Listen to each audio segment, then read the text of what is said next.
নমস্কার বন্ধুরা, আবারও একটা নতুন ভিডিওতে আপনাদেরকে সবাইকে জানাই স্বাগত। আজ এই ভিডিওর মাধ্যমে আপনাদেরকে জানাবো যে কি সার আপনাদেরকে যে প্রয়োগ করতে হবে 22 দিনের মাথায় এবং কি পরিচর্যা করতে হবে সেগুলো কি ধীরে ধীরে জানাবো। তো ভিডিওটি অবশ্যই শেষ পর্যন্ত সবাই দেখবেন। প্রথমে জানাই যে যারা রোয়ার আগে জৈব সার এবং রাসায়নিক সার পর্যাপ্ত পরিমাণে দিয়েছিলেন, অর্থাৎ 15 কেজি করে ডিএপি দিয়ে রুয়েছিলেন, তাদের কিন্তু এই জিনিসটা করতে হবে। আর যদি প্রথমে আপনারা সার না দিয়ে থাকেন সেক্ষেত্রে কিন্তু এই চাপানে আপনাদেরকে সার বেশি প্রয়োগ করতে হবে।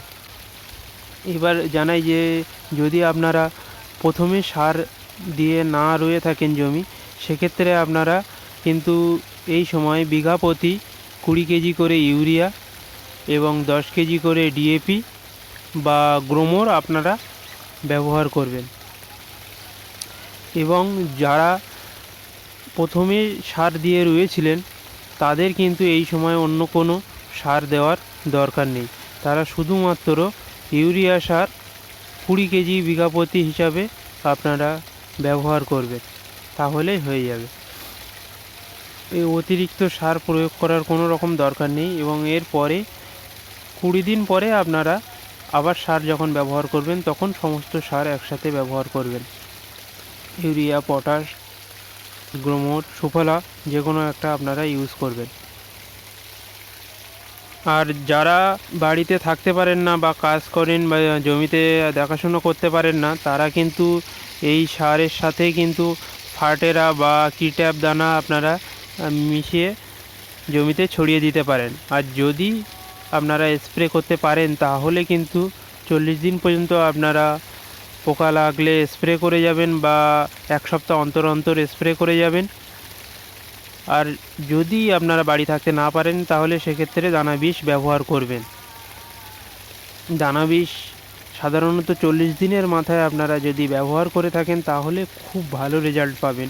সেই জন্যে যারা স্প্রে করতে পারছেন তারা এখন দানা বিষ ব্যবহার করবেন না, তারা দ্বিতীয় চাপানের সময় দানা বিষটা ব্যবহার করবেন। তাহলে কিন্তু মাজরা পোকার হাত থেকে ধানকে রক্ষা করতে পারবেন এবং ইঁদুরের হাত থেকেও ধানকে রক্ষা করতে পারবেন। এই প্রথম চাপানের পরে আপনারা কিন্তু ভালো বিষ ব্যবহার করবেন। 2 দিন পরে আপনারা সেই বিষটা ভালোভাবে স্প্রে করে দেবেন, তাহলে কিন্তু ধানে পোকা লাগবে না। কারণ এই সময়ে এই ইউরিয়া প্রয়োগ করার ফলে ধান গাছ খুব তাড়াতাড়ি বাড়বে এবং দুর্বল হয়ে যাবে, ফলে রোগ প্রতিরোধ ক্ষমতা কমে যাবে এবং বিভিন্ন রোগ পোকা এসে আক্রমণ করবে। তো সেই জন্যে আপনারা এই সময় ভালো বিষ ব্যবহার করবেন। এবং তার একদিন পরে আপনারা অলউইন টপ প্লাস এবং চিলেটেড জিঙ্ক আপনারা একসাথে মিশিয়ে ভালো করে স্প্রে করে দেবেন, তাহলে কিন্তু আর কিছু দেওয়া লাগবে না জমি। এবং এই সার মারার কয়েকদিনের মধ্যে কিন্তু আপনাদেরকে অবশ্যই সমস্ত জমি ভালো করে নিড়ানি দিয়ে নিতে হবে এবং প্রত্যেকটা ধানের গোছের গোড়ায় যেন ছেলা মুক্ত থাকে এবং বিভিন্ন ঘাস আগাছা সেগুলো গিয়ে যেন ভালোভাবে পরিষ্কার করা হয় সেই দিকে খেয়াল রাখবে। তা না হলে কিন্তু সমস্ত সার কিন্তু আগাছা খেয়ে নেবে এবং আগাছা বৃদ্ধি পাবে বেশি করে। তো আগে আগাছা কিভাবে দমন করবেন সেই জিনিসটাকে খেয়াল রাখবেন, তাহলে কিন্তু সমস্ত সার ধান গাছে খেতে পারবে এবং ধান গাছের বৃদ্ধি খুব ভালো হবে। এই সময় যারা পিজিআর বা অলউইন টপ প্লাস আপনারা পাবেন না, তাদের জন্যে আমি লিঙ্ক ডেসক্রিপশানে দিয়ে দেব। এবং আপনারা যদি না পান সেক্ষেত্রে কিন্তু আপনারা যে কোনো অনুখাদ্য বাজার থেকে কিনে এনে আপনারা স্প্রে করতে পারেন, বা যদি দানা অনুখাদ্য হয় সেক্ষেত্রে ইউরিয়া সারের সাথে মিশিয়ে কিন্তু আপনারা সমস্ত জমিতে ছড়িয়ে দিতে পারেন। অবশ্যই কিন্তু অনুখাদ্য না হলে অলউইন টপ প্লাস ব্যবহার করবেন, তা না হলে কিন্তু আপনারা ভালো রেজাল্ট পাবেন না। আপনারা অবশ্যই একটা ভালো অনুখাদ্য ব্যবহার করবেন। আর যদি অলউইন টপ প্লাস পেয়ে যান তাহলে কিন্তু আপনাদেরকে অনুখাদ্য ব্যবহার করতে হবে না।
আশা করি ভিডিওটি দ্বারা আপনারা কিছু তথ্য পেয়েছেন এবং উপকৃত হয়েছেন। তো যদি ভিডিওটি ভালো লেগে থাকে তাহলে আপনারা অবশ্যই চ্যানেলটিকে সাবস্ক্রাইব করে একটা লাইক করে দেবেন এবং শেয়ার করে দেবেন। ভিডিওটি শেষ পর্যন্ত দেখার জন্য সবাইকে জানাই অসংখ্য ধন্যবাদ।